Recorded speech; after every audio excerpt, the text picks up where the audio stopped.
2021 was a wild ride whenever it came to the used and new car market. Between a series of perfect storm events, including COVID-19 and stimulus payments leaving Americans with more money in their pockets at the end of each month, from COVID-era production delays causing supply issues across automakers, and a slew of other factors created a scenario where there was simply too much demand and not enough supply to meet the needs of the average car buyer. And as a result, car prices went through the roof. New car prices were being sold for record highs, in some cases between $10,000 and $100,000 above MSRP. And in other cases, used cars doubled or even tripled in price in a matter of months. It's safe to say that the average car became extremely hard to afford for the average American. But over the last year, there has been a lot of discussions of an impending car price crash. And there's been a lot of speculation on if car prices will crash, when they'll crash, and if they do, by how much they'll crash. But despite all of the speculation and discussion that we've had over the last year, car prices are still high.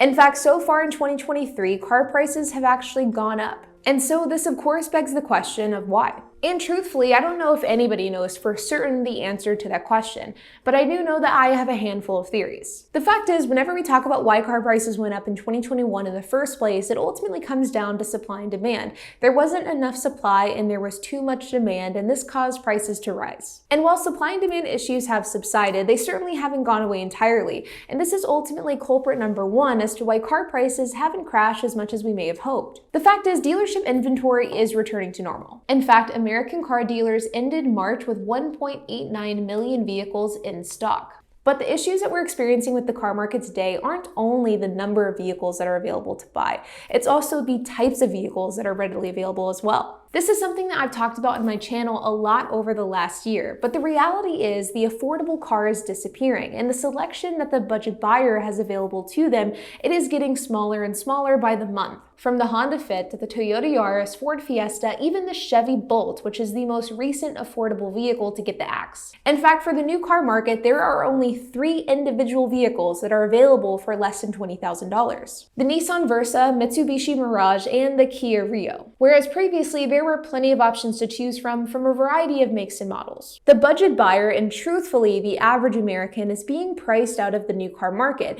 and this is having an impact on other vehicle segments as well. So sure, inventory numbers are in fact going up, and we're seeing inventory finally get to pre-pandemic levels, but the number of available cars that are actually affordable are disappearing more and more every year, and this is causing a major problem. And this then creates this issue where the buyer who would have traditionally looked for maybe a $20,000 new car now only has 2 options. They either have to increase the price that they're willing to pay for the new car that they want to buy, and thus they're now going to be looking at a car that's priced anywhere between $25,000 and $30,000, or this buyer is instead going to buy a used car, sending more demand in both segments of these vehicles. When new cars become more expensive, this creates a trickle-down effect to the overall used car market as well, and it can have a massive impact long term. The next reason why I think that we haven't seen a car market crash so far is the economy, which all things considered isn't necessarily in bad shape. Sure, GDP growth did slow down from 2.7% in Q4 of 2022 to 1.3% in Q1 of 2023, but unemployment rate is still at a near all-time low of 3.5%. And so sure, car prices are high, interest rates are high, getting credit is becoming more and more difficult, but whenever you look at these really broad economic statistics, the average American is doing okay. And it seems as though in some ways they've sort of adjusted to the high cost of living, and this isn't having a huge impact on the overall car market like we were maybe expecting it to. And because we haven't entered into an official recession yet, the average American is probably thinking to themselves, why wouldn't I buy a new car? I can afford it, I'm making money, I'm employed, so let's go purchase that car that we've been eyeing. And truthfully, not only this, I think in general the average American probably just doesn't keep a close eye on car prices. The fact is, if you're somebody that needs a car, either because yours broke down, you're in an accident, or it's just time to buy one, there's a good chance that you need that car today, and you don't have the ability to wait 3, 6, or even 12 months to buy that car at a better price. You have to buy one today, and there really isn't a whole lot of wiggle room as far as timing goes. And I think that this factor is a major contributing factor as to why we continue to see an increase in demand despite the fact that prices are astronomical. And I think because of this consumer sentiment, because people aren't feeling the impact of a declining economy just yet, I think this is causing prices to stay high. But despite these key components, I do still believe that car prices are going to crash sometime in 2023. Yeah, I know, what a shock. I believe that car prices will crash. And ultimately, here are the key reasons as to why I still think this is going to happen. The first factor is a recession. It is becoming more and more likely that we will enter a recession. And I think as of right now, we all have sort of disassociated with the word recession. We hear it so often that it's sort of lost its meaning. And as a result, people are just spending as normal with no real concern of a recession in mind. But once unemployment rate does rise, which it is expected to do, in fact, the market is already softening with total US job openings at 9.59 million, which is a 2-year low. Once unemployment does rise, once the impact of the economy starts to have its effect on the average American, that's whenever you're going to see a sharp decline in spending, and that's whenever we're going to begin to see this demand decrease in the overall car market. But until the average American begins to feel the pain of the recession, I just don't think that they'll be changing their spending habits. But if we do enter recession, that will be component number one as to why car prices will in fact fall. The second factor is going to be bank failures and the impact that this is having on the entire financial sector. First Republic Bank was bought by JP Morgan earlier this week. Capital One has pulled out of floor planning, and Santander and Ally have reportedly started taking steps back as well. As banks become more and more selective with who they loan money out to, this is going to in turn cause a decrease in demand simply because of the fact that people won't be able to be approved. And if they are approved, it's going to be at an astronomical rate, which is going to deter people from borrowing money and buying that car.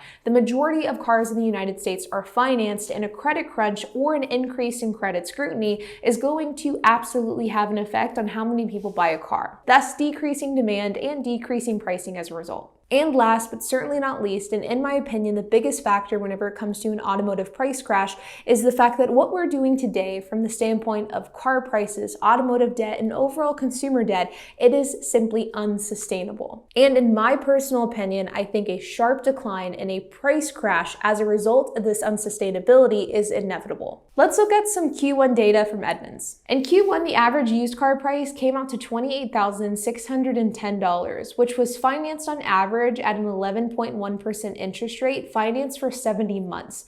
The average used car monthly payment was $551 during this time. New cars, on the other hand, were lower in APR, but were much higher in monthly payments. The average new car APR climbed from 4.4% in Q1 of 2022 to 7% in Q1 of 2023, the highest rate since 2008. And while new vehicle MSRP was flat year over year, which is the first time this has happened in 14 months, the monthly car payment did go up from $656 to $730 per month year over year. This is on the backdrop of skyrocketing consumer credit card debt, record high auto loan debt, and a high cost of living. And I've said it before, and I'm sure I'll say it again, but the debt that Americans have accumulated with cars, with houses, with credit cards, this is going to come crashing down because the American economy right now is sitting on a house of cards of debt. And it's not a matter of if this is going to fall, it is simply a matter of when. And whenever it does crash, this is going to cause car prices to tank. The impact of this is already beginning to take effect. And sure, it's not taking effect as quickly as many people, including myself, had hoped, but it is going to continue to make an impact. It's going to chip away at the car market throughout the rest of 2023, and I do believe that ultimately car prices will continue to fall throughout the rest of this year. But like always, you guys, I hope that you enjoyed this video. If you have any questions, comments, if you have anything to add, I would love to hear it, so make sure to leave a comment down below. And while you guys are at it, make sure to hit the like button, hit that subscribe button, and hit that notification bell, and I will see you guys in the next video.